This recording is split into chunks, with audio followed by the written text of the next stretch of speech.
हरियाणा जम्मू कश्मीर के विधानसभा चुनाव नतीजों ने शिंदे सरकार खासकर बीजेपी को सियासी बूस्टर दिया है।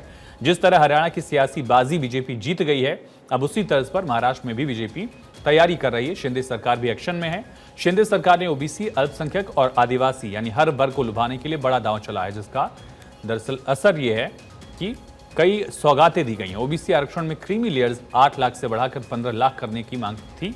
शिंदे कैबिनेट ने केंद्र सरकार के पास इस सिफारिश भेज दी है। शबरी आदिवासी वित्त निगम के लिए गारंटी 50 करोड़ से बढ़ाकर 100 करोड़ की गई।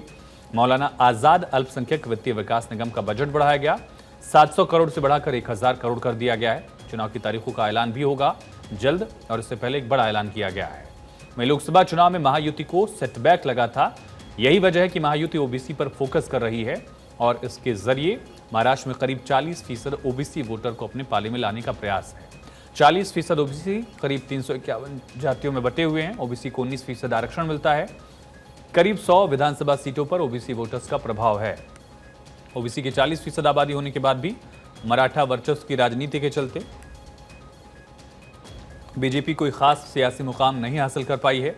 इस बार महायुति खासकर बीजेपी ने ओबीसी दांव खेला है। बीजेपी छोटी जातियों, खासकर के पिछड़े वर्ग को साधने के लिए रणनीति बना रही है। महाराष्ट्र चुनाव से पहले हंसराज गंगाराम अहिर की अध्यक्षता वाले राष्ट्रीय पिछड़ा वर्ग आयोग ने सरकार से राज्य के 7 समुदायों को ओबीसी की केंद्रीय सूची में शामिल करने की सिफारिश की है। एनसीबीसी ने 7 जातियों को केंद्रीय सूची में ओबीसी के शामिल करने की सिफारिश की। 7 जातियों की 12 उपजातियों को केंद्रीय सूची में शामिल करने की सिफारिश है। लोध, लोधी, बड़गुजर, सूर्यवंशी गुजर, लेवे गुजर, रेवे गुजर, रेवा गुजर, डांगरी, भोयर, पवार, कपेवार, मुन्नार कपेवार, मुन्नार कापू, तेलंगा तेलंगी, पेंटा रेड्डी और बुक के कारी, इनको शामिल करने की सिफारिश है। महाराष्ट्र में कुल 351 ओबीसी जातियां हैं, जिनमें से केवल 291 ही केंद्रीय लिस्ट में हैं, केंद्रीय सूची में हैं। इन अतिरिक्त जातियों को केंद्रीय सूची में शामिल करने की मांग की गई है और अगर चुनाव से पहले इस पर मुहर लगती है तो बीजेपी के लिए बड़ा फायदेमंद साबित हो सकता है।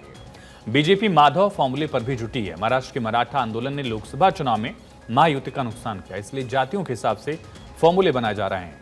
माधव फॉर्मूले के जरिए बीजेपी चुनावी बेड़ा पार करने में लगी है। माधव का मतलब MH, DH और V है। MH मतलब माली, DH मतलब धनगर, V मतलब वंजारी। माधव फॉर्मूले से मराठवाड़ा में 46, पश्चिम महाराष्ट्र में 70 सीटों पर फायदा मिल सकता है।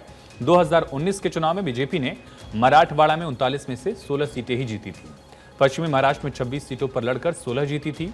महायुति ने अहमदनगर का नाम बदलकर अहिल्यानगर भी किया। माता अहिल्या देवी होलकर धनगर समुदाय की पूजनीय शख्सियत है। कुल मिलाकर देखा जाए तो लोकसभा चुनाव वाला हाल न हो, लिहाजा बीजेपी ने, एनडीए ने हर वर्ग को साधने की कोशिश की है ताकि पिछले विधानसभा चुनाव के मुताबिक बीजेपी बड़ी सीटें लाए और सहयोगी दलों की सीटें भी बढ़ें, जिससे सरकार बने।